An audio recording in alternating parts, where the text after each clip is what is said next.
함께 성경 봉독하겠습니다. 함께 보실 말씀은 룻기 1장 1절부터 6절까지 말씀입니다.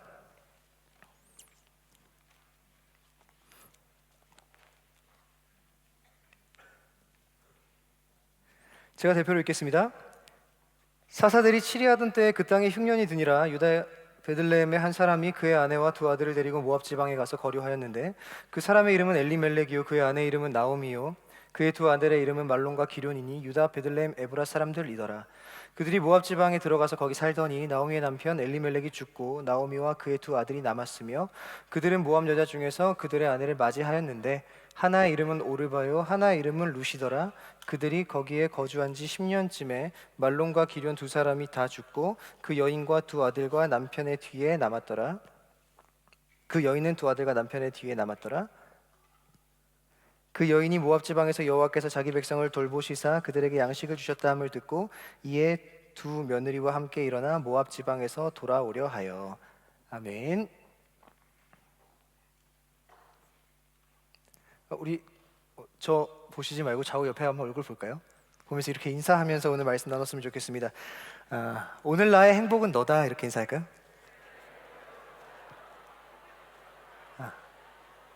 오늘 나의 행복은 당신입니다.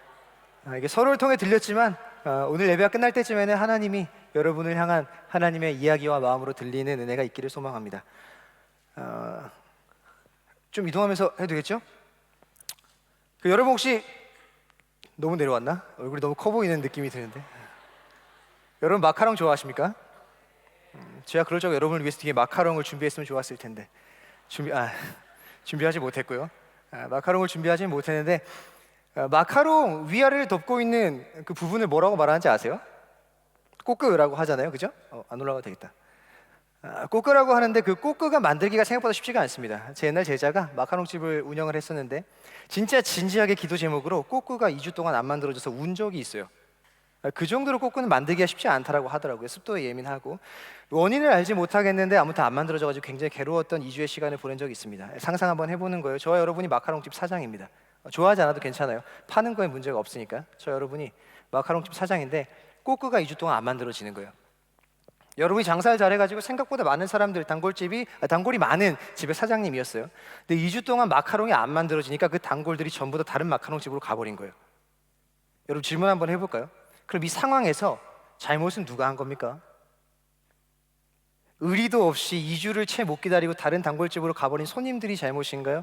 아니면 손님들의 애타는 마카롱에 대한 마음을 충족시켜주지 못한 사장님과 여러분의 잘못입니까? 마카롱을 못 만들어가지고 단골들이 다른 마카롱집으로 가버렸을 때 그 사태에 대한 잘못은 누가 한 거죠? 못 만든 마카롱 사장님입니까? 아니면 못 기다려준 손님입니까? 이 질문이 오늘 설교를 관통하는데 굉장히 중요한 질문입니다. 간직해 주세요. 오늘 보면 룻기라는 책입니다. 룻기는요 우리에게 익숙한 책이에요. 왜냐하면 담고 있는 내용이 달달하기 때문입니다. 우리가 성경의 다른 인물은 몰라도 룻기에 나오는 두 인물은 잘 알고 있어요. 보아스와 룻, 사랑 이야기. 그들에게 이루어진 어떠한 이야기들이 룻기를 쭉 전개시켜 나갑니다. 그 룻기는요 단순히 보아스와 룻의 사랑 이야기만을 담고 있지는 않습니다. 그런 이야기 때문에 우리에게 친숙하긴 한데 생각보다 룻기는 애매한 게 많은 책이에요. 첫 번째, 룻기의 애매함은 뭐냐? 룻기는 저작 시기가 애매합니다. 언제 썼는지 모른다라는 거예요. 룻기가 시작하는 건 이렇게 시작하거든요. 사사들이 치리하던 때에. 근데 사사 시대에 썼다고 보기 힘듭니다. 왜냐? 룻기의 마지막은 다윗 왕의 출생으로 끝납니다. 그러니 적어도 사사 시대가 아니라 다윗 왕이 출생한 다음에 썼다라고 보는 게 건강하겠죠. 두 번째도 있어요. 그거를 연구하는 학자들은요 원어로 문법을 봤을 때, 저와 여러분은 몰라도 괜찮습니다. 원어로 룻기의 문법을 봤을 때 왕정시대 후기에 사용하던 문법과 같아가지고 왕정시대 끝자락에 쓴 책이다라고 말하기도 합니다. 그런데 반대로 룻기라는 책을 잘 보면 아직까지 이스라엘과 모압이라는 지방이 불편한 관계가 아니에요. 근데 왕정시대 후기로 갈수록 이스라엘은 모압이라는 땅과 불편한 관계가 되거든요. 근데 이스라엘 사람들이 모압으로 이주하는데 전혀 불편함이 없습니다. 그래서 아직 모압과의 관계가 괜찮았던 왕정시대 초기로 보기도 합니다. 언젠지 몰라요. 설은 많으나 언제 썼는지 모릅니다. 두 번째 애매함이 있어요. 저작 시기뿐만 아니라 뭐가 애매하냐? 저자도 애매합니다. 정통적인 견해로는 사무엘이 썼다 그래요. 사무엘이 사무엘상도 쓰고 사무엘하도 쓰고 룻기도 썼다. 그런데 증거가 없어요. 근거가 없습니다. 두 번째로는 성경에 있는 책 중에서 룻기라는 책은요 생각보다 여성들에게 굉장히 호의롭습니다. 이게 무슨 말이냐면 우리는 여성에게 굉장히 관대하고 좋고 당연히 그래야 마땅한데 그때 당시 시대에서는 유대인들 사회에서는 여성을 소수로 대했고 생각보다 약자로 대했기 때문에 여성에게 호의롭지 않은 태도가 많았어요. 그런데 루키는 굉장히 여성에게 있어서 호의롭습니다. 그렇기 때문에 여성 지혜자가 썼거나 여성에 대한 마음이 활짝 열려있는 어떤 사람이 썼을 거다라는 설들이 있어요. 근데 결론은 뭐죠? 누가 썼는지 모른다라는 거예요. 누가 썼는지 모르는데 애매함도 많은데 루키에 분명한 게 하나 있습니다. 그게 뭐냐면 루키가 담고 있는 주제예요. 그거는 루키에서 분명하게 드러납니다. 루키가 다루고 있는 주제가 뭐냐라는 걸 확인하기 위해서 우리가 봐야 될 건 뭐냐면 루키라는 책이 있는 위치입니다. 오늘 본문을 보면 루키라는 책은 어디 있냐면 한국 성경에서 사사기 뒤에 사무엘상 앞에 있어요. 굉장히 탁월한 위치입니다. 왜? 사사기가 끝날 때 루키 1장 1절이 사사들이 치리하던 때라고 시작을 하니까 사사기 뒤가 아주 괜찮죠. 있을만한 자리죠. 사무엘상의 시작도 괜찮습니다. 왜? 루키가 끝날 때 다윗 왕이 태어났더라 라고 이야기로 끝이 나니까 곧 시작될 왕정 시대에 대한 이야기가 뒷받침될 수 있도록 사무엘상이 뒤에 붙는 것도 자연스럽고 괜찮습니다. 아주 사사시대와 사무엘상 왕정시대의 다리를 놓는 역할을 루키가 한다라고 볼 수 있는 근거가 한국 성경에 있는 거죠. 근데 이 한국 성경의 순서로는 루키의 주제를 찾기가 힘듭니다. 루키의 주제를 찾으려면 뭘 봐야 되냐면 히브리서 성경을 봐야 돼요. 히브리 성경을 보면요, 루키는 사사기 뒤에 사무엘상 앞에 있지 않아요. 히브리어 성경은 루키를 다른 카테고리로 묶습니다. 어떤 카테고리냐면 오축이라는 5개의 두루마리라는 카테고리에 묶어요. 이 무슨 책이냐면 이스라엘에게 절기가 있어요. 우리에게 말하면 설날, 추석 뭐 이런 거예요. 곧 설날 다가오는데 설날, 추석 뭐 이런 절기 때 꼭 읽고 낭송했었어야 되는 5권의 책이 있습니다. 그게 오축이에요. 그러니까 그 날에 그 책을 읽어야 된다는 건 뭐냐? 그 날에 그들이 공감했던 정서가 있다는 겁니다. 그 정서를 알아야 우리가 루키의 주제를 알 수가 있는 거죠. 나머지는 몰라도 됩니다. 오축이 뭐냐면 첫 번째 에스더, 우리 잘 알고 있는 책이죠. 특세도 있었고 불임절 때 읽어요. 당연하겠죠. 왜냐하면 에스더의 핵심이 부르라는 제비 뽑는 날로 인해서 하나님의 백성들이 역전됨으로 말미암아 자기 원수들에게 자기의 마음을 갚을 수 있는 날, 그게 제비 뽑았던 날을 기념해서 불임절 때 에스더를 읽어요. 두 번째 아가서는 6월절에 읽습니다. 예레미야가 쓴 애가 슬픈 시는 언제 읽느냐? 대속죄일과 예루살렘 멸망일에 읽어요. 아주 적합하죠. 예루살렘이 멸망했던 그날을 추억하며 우리의 모든 죄가 사해지는 대속죄일에 예레미야가 쓴 슬픈 노래인 애가를 읽는다라는 건 적절합니다. 네 번째, 전도서는 장막절에 읽고요. 마지막, 이게 중요하겠죠. 루키 언제 읽느냐? 맥추절 때 읽습니다. 맥추절은 지금으로 말하면 뭐냐면 추수감사절이에요. 1년 동안 농사를 지어가지고 얻게 된 수확물을 다 걷어가지고 그것에서 하나님께 감사를 올려드리는 그날에 루키를 읽는다라는 거죠. 그럼 루키의 주제는 분명해집니다. 추수감사절, 맥추절, 그때 다뤄야 될 주제는 뭘까요? 은혜. 이게 루키의 전부입니다. 하나님이 1년간 우리에게 우리의 수고를 뛰어넘는 만한 어떤 어마어마하고 우리의 생각을 훨씬 뛰어넘는 것들을 주신 하나님께 감사하는 마음으로 그날 루키를 읽으며 기억해야 될 그들의 정서는 뭐였냐면 은혜였다라는 거죠. 이걸 히브리어로 여러분이 익숙하게 잘 알고 있는 단어 헤세드라는 단어를 사용합니다. 이건 단순히 은혜라고만 번역하기에는 아쉬움이 많아요. 이 헤세드라는 단어가 번역될 수 있는 굉장히 풍부합니다. 사랑, 자비, 인애, 인자, 긍휼, 은혜, 이게 다 헤세드입니다. 어쨌든 그 가치에 대해서 담고 있는 게 루키라는 거죠. 한 학자가 사랑, 인애, 자비, 인자, 긍휼, 은혜라는 단어의 의미를 갖고 있는 헤세드를 정의해 놓은 문장이 있어요. 굉장히 탁월합니다. 제가 읽어볼게요. 헤세드가 뭐냐? 다른 말로 사랑이 뭐냐? 인애가 뭐냐? 자비가 뭐냐? 인자가 뭐냐? 긍휼이 뭐냐? 약한 자가 공경에 처했을 때 강한 자가, 이 뒤가 중요합니다. 약한 자가 공경에 처했을 때 강한 자가 그럴 의무가 없음에도 불구하고 보이는 자발적 충성, 이게 헤세드래요. 성경이 말하는 은혜가 뭐냐? 약한 자가 공경에 처했는데 강한 자가 그럴 의무가 없어요. 안 그래도 돼.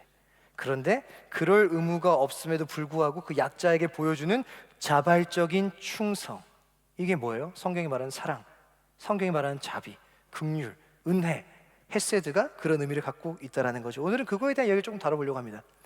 루키는 이렇게 시작합니다. 사사들이 치리하던 때에 그곳에 흉년이 드니라. 이것도 전혀 어색하지 않습니다. 사사들이 치리하던 이스라엘의 시대 속에 흉년이 들었다라는 이 문장은 어색하지 않아요. 사사시대라는 시대는요, 이스라엘의 역사 속에서 감출 수만 있다면 꼭꼭 숨겨두고 감추고 싶은 시대가 사사시대입니다.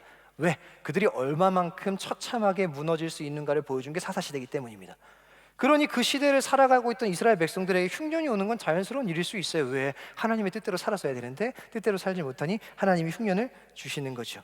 본문 1절은 그렇게 시작을 합니다. 그런데 문제는 그곳에 어떤 사람이 살고 있었냐? 2절. 그 사람 이름은 엘리멜렉, 가장이에요. 그의 아내 이름은 나오미, 아내겠죠? 그리고 두 아들 말론과 기럯이 살고 있었어요. 어디에? 베들레헴에. 살고 있는데 그것도 피할 수 없이 흉년이 오다 보니까 그들이 이주를 결심합니다. 이거 완전한 이주가 아니에요. 잠시 도피를 한 겁니다. 어디로요? 모압 땅으로요. 모압 땅에 가가지고 삽니다. 10년을 살아요.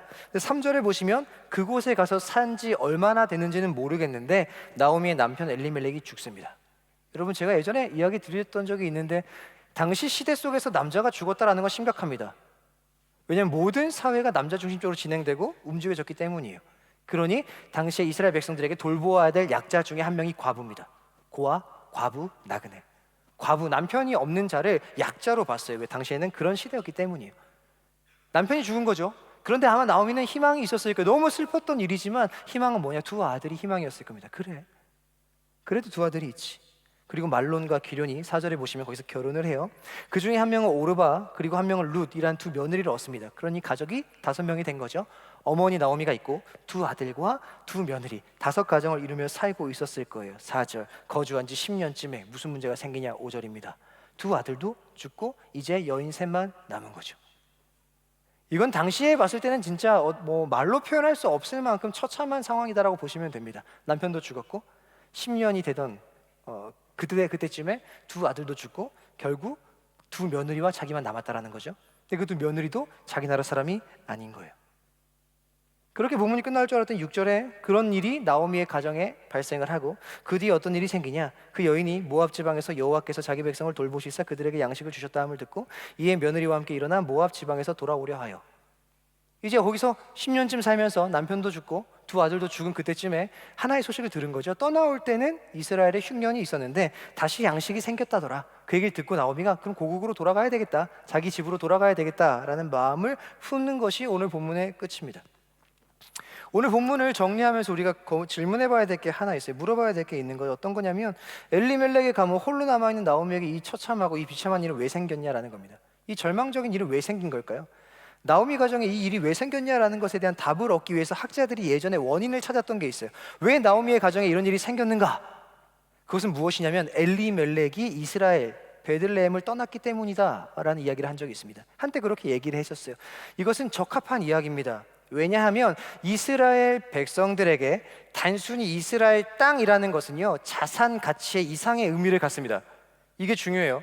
이스라엘 사람들이 이스라엘을 떠나는 게 우리처럼 이민 가야겠다, 다른 나라로 가자, 부산에 살다가 서울 가서 살아봐야지, 이런 의미가 아니라는 거예요.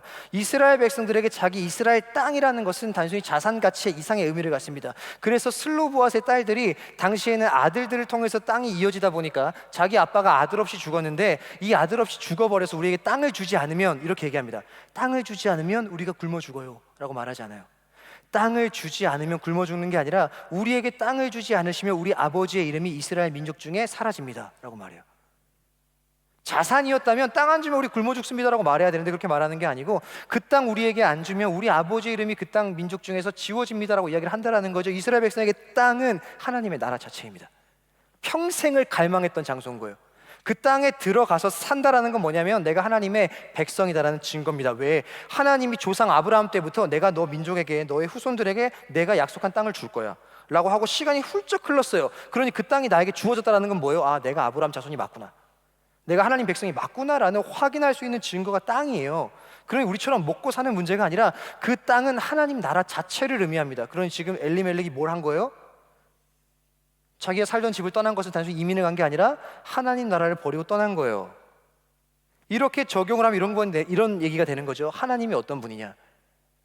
어떤 이유를 막론하고 자기를 떠나는 사람을 끝까지 추적해서 그게 저주건 버리건 내려가지고 남편도 죽게 만들고 두 아들도 죽게 만드는 그런 하나님.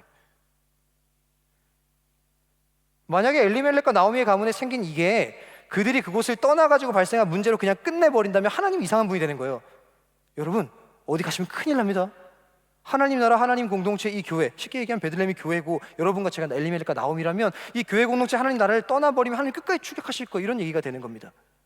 우리가 알던 하나님과 조금 다르지 않습니까? 예전에 이렇게 본문을 봤어요. 왜 그런 일이 생겼는가? 하나님께서, 아니죠, 엘리멜렉과 나오미가 약속하신 그 땅을 떠났기 때문이다. 그럴 수 있어요. 그래서 시간이 조금 더 흘렀습니다. 시간이 조금 더 흘러서 그 원인을 다른 곳에 찾기 시작했어요. 그게 뭐냐면 그 엘리멜렉과 나오미가 떠날 수밖에 없었던 이유입니다. 그들이 왜 떠났어요? 모압에 한번 살아보고 싶어서? 아니죠. 그 땅에 흉년이 드니라. 이스라엘에 흉년이 든 거예요. 흉년이 드니까 어쩔 수 없이 살아보려고 떠난 거. 이 흉년이란 단어는요, 단순히 하루에 3끼 먹던 거, 2끼 먹는 거 이런 게 아닙니다. 라브라는 단어를 쓰는데 이건 아무것도 없는 상태예요. 먹을 게 아무것도 없어요. 우리는 가뭄이나 기근이나 혹은 우리가 먹지 못함을 겪어본 세대들이 아닙니다. 새끼 먹는 게 거북하고 부담스러워서 아침 한번 거르고 이런 게 아닌 거예요. 먹을 게 없는 걸 경험해보지 못한 세대입니다. 근데 그런 거를 겪어본 우리 부모님 이전의 세대에게 물어보면 그래서 오늘 식사는 하셨어요? 라는 이 안부가 진짜 인사가 되는 거예요. 왜? 못 먹으니까. 우린 지금 어떻게 오늘 만났는데 식사하셨어요? 그럼 저를 뭐라고 보겠어요? 꼰대로 보겠죠. 그런 거 아닙니까? 근데 그때는 식사하셨어요? 이게 진짜 안 본 거예요. 그런 상황입니다. 그래서 질문을 하는 거죠. 엘리멜렉과 나오미가 떠날 수밖에 없는 문제가 뭐였냐? 베들레헴에 흉년이 든 거예요. 베들레헴 이름이 뭔지 아십니까? 그 이름의 뜻이 빵집이에요. 베이트가 집이고 레헴이 빵입니다. 빵집입니다. 베들레헴이 빵 사업을 했던 게 아니에요. 베들레헴이 빵집이었다는 뜻은 뭐냐면 왜 그 지명을 베들레헴 빵집, 부산 같이 빵집으로 지을 수밖에 없었던 이유는 뭐였냐면 그곳에 풍족한 부가 있었기 때문입니다. 왜? 예루살렘의 성전에서 제사를 드려야 되는데 베들레헴이 예루살렘 옆에 붙어 있거든요. 베들레헴이 주로 하던 일이 목축업이에요. 제가 양을 쳐요. 여러분이 예루살렘에 제사를 드리러 갑니다. 집에서부터 끌고 오다가 양이 상하면 큰일 나잖아요. 그러니 스스로 걸어와가지고 제가 살고 있는 베들레헴에서 내 양을 사가는 거예요. 좋은 양 사가지고 제사를 드립니다. 그러니 베들레헴 뭐 하는 거예요? 제사가 끊이지 않으니까 부의 축척이 있는 겁니다. 베들레헴은 이스라엘 땅 중에서 흉년과는 가장 거리가 멀어야 되는 곳입니다. 근데 거기 뭐가 있는 거예요? 흉년이 된 거죠. 그때부터 이렇게 질문하는 거죠.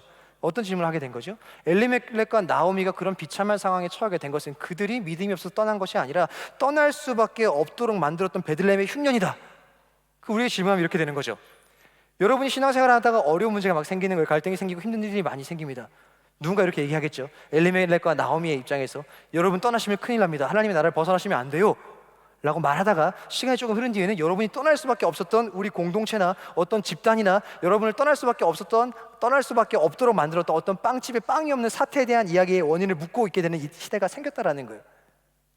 뭐가 문제입니까? 아까 첫 번째 질문 기억나십니까? 마카롱집 사장님이신데 마카롱이 없어요. 손님들이 다 떠납니다. 마카롱집 사장의 문제입니까? 떠나버린 단골들의 문제입니까? 빵이 없는 베들레헴의 문제인가요? 그럼에도 버텼어야 되는데 엘리멜렉과 나오미가 떠난 게 문제인가요? 이 의문을 가지고 있어야 되는 겁니다. 여기에 대해 성경은 답을 줘요. 명확하게 답을 주지 않지만 생각을 해볼 수 있는 답을 줍니다. 답은 뭐냐면 둘 다 문제예요. 베들레헴도 문제, 엘리멜렉과 나오미도 문제. 엘리멜렉과 나오미는 그곳이 하나님 나라니까 버텼어야 됐고 베들레헴이라는 곳은요 하나님의 나라였기 때문에 그들이 거룩하고 정결함을 유지해서 흉년이라는 것을 겪지 않도록 만들었어야 됐죠. 그러니 그들 안에 빵이 여전히 있을 수 있도록 했어야 되는 게 베들레헴의 책임입니다. 그러니 뭐가 문제인 거예요? 둘 다 실패한 거예요. 베들레헴도 마땅히 가지고 있어야 될 것을 가지지 못한 실패, 엘리멜렉과 나오미도 분명히 뜻이 있겠지라고 버티고 견뎠어야 되는데 견디고 버티지 못한 실패, 둘 다 실패였다라는 거죠. 근데 본문이 우리에게 보여주는 거 한 가지가 더 있습니다. 누구 잘못이에요? 베들레헴도 실패, 나오미도 실패. 근데 그거 말고 본문이 또 하나 보여주는 중요한 의미 중에 하나는 무엇이냐면 둘 다 실패했는데 본문은 그 실패에 대해서 원인이나 책임을 묻지 않는다라는 거예요. 이게 우리가 본문을 보면서 정리해야 될 두 가지 개념입니다.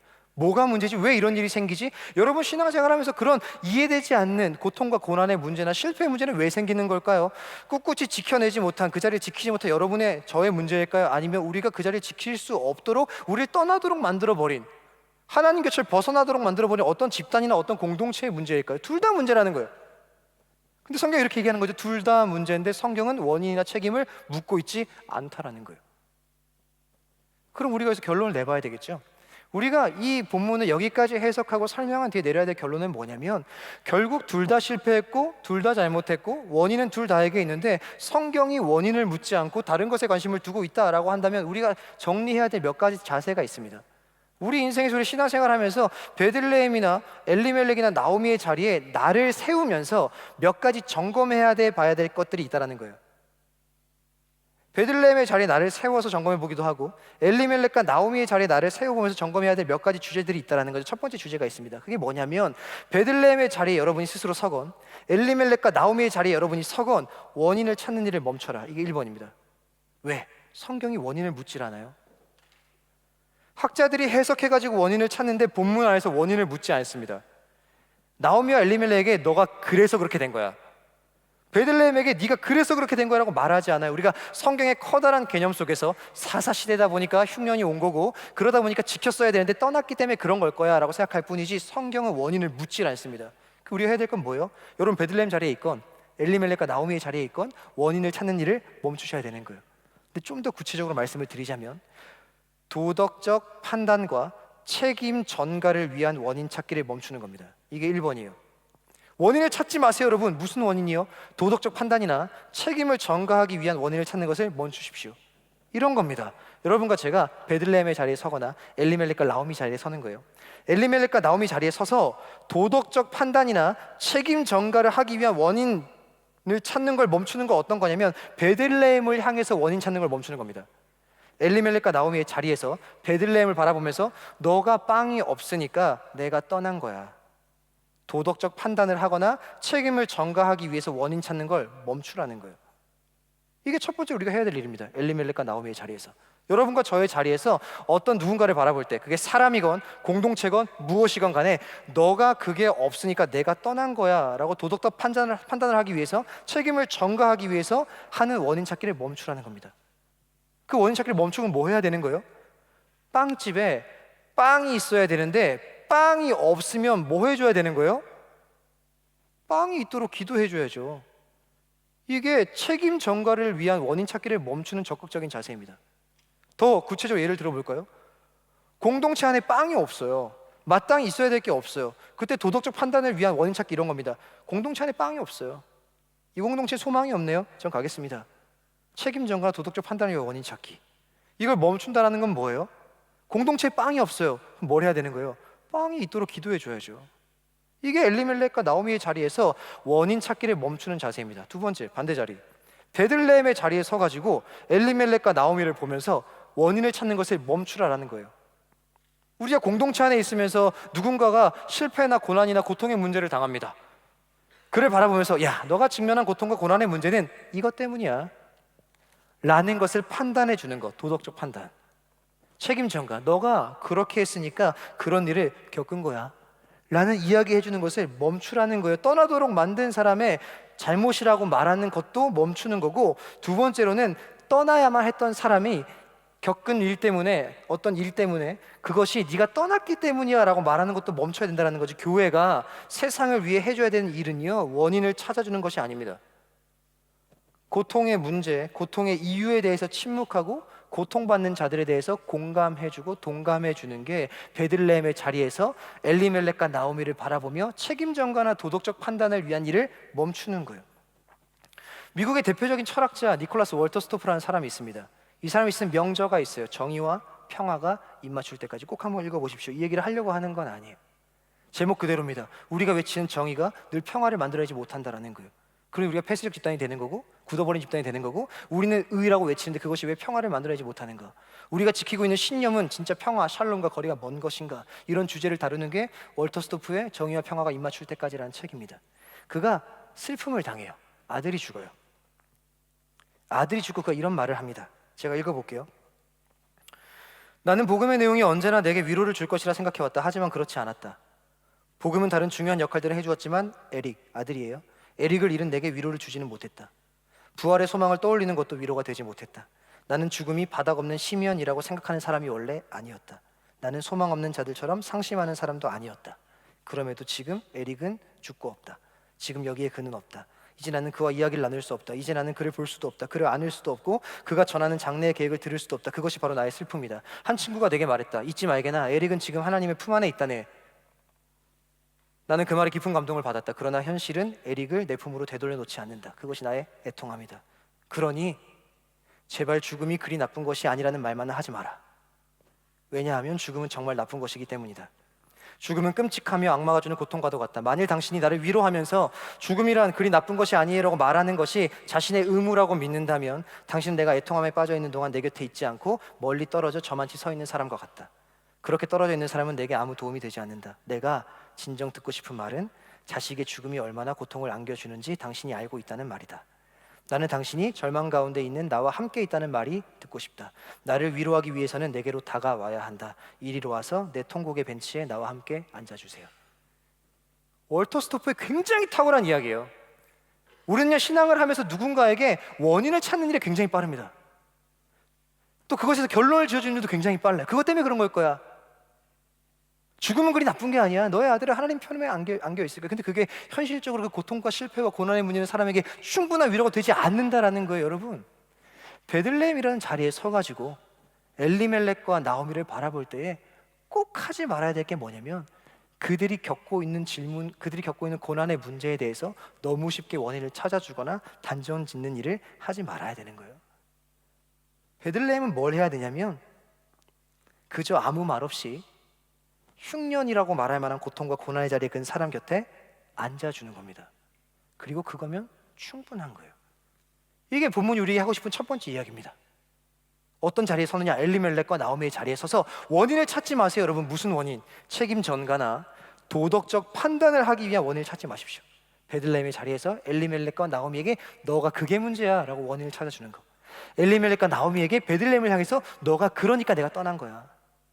원인, 책임 전가를 위한 원인 찾기를 하지 말라라는 거죠. 두 번째 주제가 있습니다. 그건 그럼에도, 이상한 말일 거예요, 그럼에도 원인을 찾으라라는 겁니다. 도덕적 판단이나 책임 전가를 위한 원인 찾기를 멈추고 그럼에도 원인을 찾으래요. 뭘 위해서? 자기 성찰을 위한 원인은 찾아야 됩니다. 이게 두 번째 주제입니다. 책임 전가나 도덕적 판단을 위한 원인 찾기는 멈추는데 그럼에도 원인을 찾아야 되는 거예요. 왜? 자기 성찰을 위해서. 이거 어떤 개념이냐면요, 베들레헴의 자리에 서서 나오미를 바라보며 원인을 찾는 게 아니고 베들레헴의 자리에 서서 나를 보고 원인을 찾는 겁니다. 엘리멜렉과 나오미의 자리에 서서 나를 보고 원인을 찾는 거예요. 책임 전가를 위한 원인을 찾는 게 아니고 자기 성찰을 위한 원인을 찾는 겁니다. 엘리멜렉과 나오미의 자리에 서가지고 이렇게 찾아보는 거죠. 지금 내게 고통과 고난과 실패의 문제가 왔어요.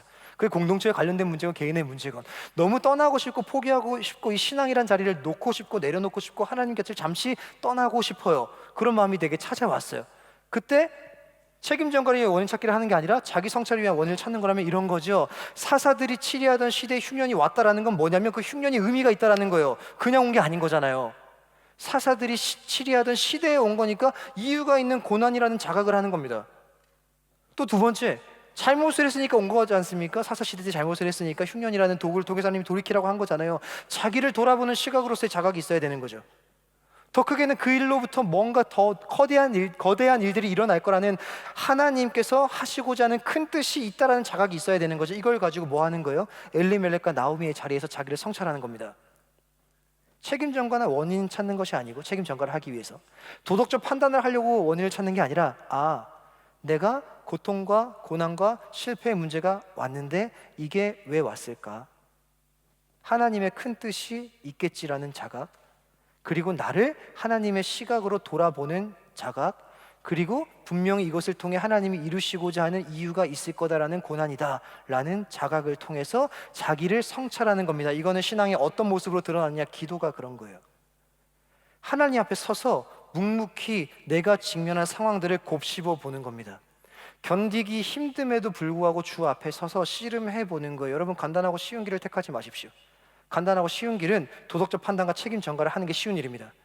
내 고통과 고난의 문제는 당신 때문이에요 라고 말하면 쉽게 끝이 납니다. 그래서 성경은 그걸 말하지 않아요. 자기 성찰을 위한 원인 찾기를 하라라는 거죠. 고난 앞에서 회피하는 거 아닙니다. 의미를 찾는 자리에 서는 거, 이게 엘리멜렉과 나오미의 자리에서 자기 성찰을 위한 원인을 찾는 겁니다. 베들레헴 자리에서 자기 성찰을 위한 원인을 찾는 건 간단하죠. 빵집에 빵이 없어요. 베들레헴 빵이 있었으면 나오미는 안 떠났을 겁니다. 빵집에 빵이 없는 거죠. 뭘 찾아보는 거예요? 여러분, 빵이라는 게 뭘까요? 베들레헴에게 빵이 있어야 되는데 빵이 없는 거예요. 이거는 먹거리 혹은 부 이런 걸 얘기하는 게 아닙니다. 마땅히 있어야 할 그것, 그게 빵이에요. 빵집에 마땅히 있어야 될 게 뭐예요? 빵입니다. 그럼 우리 질문해 보는 거예요. 우리 공동체를 점검해 보는 거죠. 공동체 안에 마땅히 있어야 되는 건 뭘까요? 베들레헴의 자리에 공동체를 두고 엘리멜렉과 나오미의 자리에 개인을 둔다면, 공동체가 빵집이라면 공동체 안에 마땅히 있어야 될 게 뭐예요? 교회 안에 있어야 될 게 뭡니까? 여러분, 야베스 안에 있어야 될 게 뭐예요? 여러분 마을과 여러분의 사랑과 여러분의 자신, 이 베들레헴이라면 여러분 안에 있어야 될 게 뭡니까? 교회에 뭐가 있으면 엘리멜렉과 나오미가 안 떠날까요? 간단한 답 아닙니까? 빵집에 빵이 있으면 안 떠나는 것처럼 교회에 마땅히 있어야 돼, 그것이 있으면 안 떠나는 거예요. 저 여러분이 제일 좋아하는 그거, 예수와 복음 아닙니까? 예전에 저보다 더 이전 시대에는요, 교회가 먹을 거 주면 막 왔어요. 저도 먹을 거 먹으려고 막 왔고요. 교회가 재밌는 거 제공하면 막 왔습니다. 근데 지금은 그런 걸로 사람들이 교회 안에 오질 않아요. 저는 안 오는 게 더 좋다고 생각합니다. 왜? 그래야 교회가 진짜 있어야 될 게 뭔지 찾을 수 있거든요. 이전에 교회는 다 잃어버렸어요. 왜?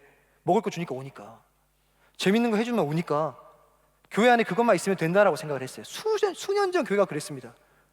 근데 깨달은 거예요. 이제 그렇지 않은 거예요. 교회가 자성하기 시작했습니다. 그럼 진짜 우리 안에 있어야 될 게 뭐지? 세상 어디를 뒤져봐도 얻을 수 없는 그게 교회 안에 있어야 오는 게 아닙니까? 그게 예수고 복음이죠. 이걸 가지고 나를 점검하는 거죠. 이걸 가지고 마을을 점검하고 사랑을 점검하고 우리 공동체를 점검하는 거죠. 근데 착각하시면 안 됩니다. 여기서부터 여기까지 왔는데 또 여기서 도덕적 판단이나 책임 전가를 하기 위한 원인 찾기를 하는 경우들이 생겨요. 목사님이 공동체 안에 예수가 있어야 된대, 야베스 안에 예수가 있어야 된대, 마을 안에 예수가 있어야 된대. 야, 우리 마을에 예수가 없어. 이건 뭐 한 거예요 지금? 도덕적 판단과 책임 전가를 위한 원인 찾기를 다시 하신 겁니다, 여러분. 자기 성찰을 위한 원인 찾기는 뭐냐면, 내 마을에 예수가 없어요. 그걸 가지고 마을을 성찰해가지고 왜 없어라고 말하는 게 아니라, 자기 성찰하는 건 뭐냐면, 우리 마을에 예수가 없는데 내가 예수가 돼줘야 되겠다. 이상한 얘기죠. 예수가 되라는 얘기, 그런 얘기가 아니에요. 내가 우리 마을에 없는 그 복음이 돼줘야 되겠다. 이게 자기 성찰입니다, 여러분. 마을 안에 예수가 없다, 야베스 안에 예수가 없어, 그러니 엘리멜렉과 나오미가 다 떠나지. 이건 뭐 하고 있는 거예요? 도덕적 판단을 위한 원인 찾기 하고 있는 거예요. 자기 성찰 이런 거죠. 와, 우리 야베스 안에 진짜 예수랑 복음 있어야 되는데 그거 누구부터 되지? 그래, 내가 예수와 복음을 가진 사람이 돼주면 우리 야베스 안에 뭐가 있는 거예요? 그래, 예수와 복음이 있는 거구나. 이게 자기 성찰입니다. 여러분, 베들레헴의 자리에서 원인을 찾을 때에 내 안에 그것이 있는가, 마땅히 있어야 될 그것을 찾는 그때에 혼돈하셔가지고 다른 사람에게 책임을 전가하기 위한 원인 찾기 자리로 다시 가지 마시고, 내 안에, 내 공동체 안에 없다면 나를 통해 그곳에 마땅히 있어야 될 것이 있는 것, 그것이 마땅히 있어야 될 것이 있는가, 혹은 나로부터 시작돼서 그것이 있어야 되겠다라는 건강한 자기의 성찰이 저와 여러분 가운데 있으시길 바랍니다. 이게 자기 성찰을 위한 원인 찾기는 하라라는 거예요. 말씀을 마무리하면서 세 번째 주제를 이야기하고 말씀을 정리하고자 합니다. 첫 번째가 원인 찾기 하지 말라는 거예요. 도덕적 판단, 책임 전가를 위해서 원인 찾지 마세요, 여러분. 그러므로 원인을 찾으세요. 뭐를 위해? 자기 성찰을 위해 찾으세요. 우리 이렇게 살아야 되는 거 사실 압니다. 남에게 책임 전가 안 하고 내 안에서 자기 성찰해가면서 신앙을 점검하며 살아야 되는 거 알아요. 근데 이게 쉽지가 않아요. 그 이유가 뭔지 아십니까? 이게 쉽지가 않은 이유는 뭐냐면, 우리가 실패가 싫기 때문이에요. 서로 도덕적 판단을 하지 않는 거, 특별히 문제의 원인을 다른 사람에게서 찾으려고 하는 거 멈추는 거, 이거 어렵습니다. 다른 사람 점검하는 게 아니라 나를 자기 성찰하는 거 어려워요. 왜? 실패가 싫어서. 실패가 싫으니까 뭐 하는 거예요? 내 안에 실패의 원인을 자기 성찰로 찾기가 싫은 거예요. 실패가 싫으니까. 실패가 너무 싫으니까 원인을 누구에게 찾고 싶은 거예요? 쟤한테서 찾고 싶은 거예요. 내가 실패했어 라는 걸 내 책임으로 돌리고 싶지 않으니까, 베들레헴에 빵이 없으니까 내가 실패한 거야 라고 하고 싶은 거예요. 결론이 뭐죠? 실패가 싫기 때문입니다. 여러분, 저와 여러분이 실패를 왜 싫어하는지 아십니까? 인생을 살면서 실패가 끝이라고 느껴지기 때문이에요. 살다 보니 한 번 실패하면 그것은 끝이라고 느껴지기 때문에 우리는 끝이 싫어요. 그리고 끝으로 다가가는 실패도 싫어요. 그러니 그 실패의 원인이 내 안에 있다라고 자기 성찰하기가 싫어요. 그리고 그 원인이 내 안에 말고 남한테 있었으면 좋겠으니까 남에 대해서 도덕적 판단이나 책임 전가를 하는 거예요. 왜요? 실패가 싫으니까요. 그런데 제가 아까 처음 말씀드린 거 기억나십니까? 본문이 실패의 원인에 대해서 관심이 없어요. 본문이 실패의 원인에 대해서 관심이 있었다라면 본문은 꼭 다뤄야 될 주제가 있습니다. 그게 뭐냐면, 나오미나 베들레헴이 회개해야 돼요. 나오미나 베들레헴이 우리의 어떤 조건이나 우리의 원인이나 우리의 실패가 그런 결과를 만들어낸 게 잘못이야 라고 본문이 말하고 싶었으면 나오미는 회개했어야 돼요. 베들레헴도 회개했었어야 됩니다. 나오미가 회개를 했더니 하나님이 나오미를 회복시키셨더라. 베들레헴이 회개를 하니까 빵집에 빵이 돌아왔더라. 그러면 우리의 원인이나 우리의 실패나 우리의 끝이나 그 실패에 대해서 본문이 관심을 두는 겁니다. 근데 본문이 거의 관심이 없어요. 아무도 회개하지 않아. 아무도 돌이키지 않아. 근데 잘 보세요. 근데 6절에 그냥 그 여인이 모압 지방에서 이 얘기를 들어요. 여호와께서 자기 백성을 돌보시사 그들에게 양식을 주셨다. 베들레헴이 뉘우치지 않았는데 하나님이 자기 백성을 돌보셔서 그들에게 양식을 주셨다. 그랬더니 나오미가 회개하지 않았는데 베들레헴의 양식이 회복되니까 돌아가야 되겠다라고 생각을 하고 나오미의 인생이 회복이 되는 거예요. 본문의 관심은요, 원인에 있지 않습니다. 원인 찾기를 하지 말라는 게 아니에요. 지금까지 쭉 설명했죠. 원인 찾아야죠. 자기 성찰해야 되니까. 근데 본문에 원인보다 더 큰 관심이 있다라는 거예요. 그게 뭐냐? 원인으로 말미암은 어떤 결과가 주어졌는데 그 원인과 결과보다 그 결과로부터 시작될 수 있는 일에 하나님이 더 관심이 많다는 거예요. 우리는 이렇게 생각합니다. 어떤 결과에 직면했어요. 우리의 관심이 어디인지 아십니까? 원인에 있어요. 왜 이렇게 된 거지? 왜 이런 인생의 문제가 생긴 거지? 하나님은 거기에 관심이 없어요. 뭐에 관심이 있는 거예요? 무슨 원인이건 어떤 조건 때문이건 어떤 상황이 생겨버렸는데 그 상황부터 뭐가 시작될 수 있느냐, 이게 하나님의 관심이라는 거예요. 베들레헴에 빵이 없어요. 회개 안 해. 나오미 떠났어요. 돌이키지 않아. 그게 펼쳐진 결과예요. 근데 하나님 뭐에 관심이 있는 거예요? 그 비참한 결과부터 무슨 일이 일어날 수 있는지 봐라. 하나님 뭐 하시는 거예요? 백성을 돌보시사 그들에게 양식을 주셨다. 본문은 명확하게 얘기합니다. 우리의 소망이나 우리의 어떤 기대나 우리의 회복에 대한 근거가 우리의 돌이킴이나 우리의 원인 성찰이나 우리의 어떤 조건에 대한 달성에 있지 않다라고 말하는 거예요. 본문이 회복의 근거를 어디서 찾냐면 그냥 하나님의 신실하심과 사랑에서 찾는 겁니다. 그래서 아까 처음에 룻기의 주제가 헤세드가 되는 거예요. 우리 이런 생각을 하죠. 돌이키면 용서받고 돌이키면 용서받고. 맞아요. 돌이키면 용서받습니다. 원인이 있으면 결과가 있고 원인이 있으면 결과가 있고. 근데 성경은 꼭 기억하십시오. 원인과 결과를 뛰어넘는 무언가가 있다고 성경은 말합니다.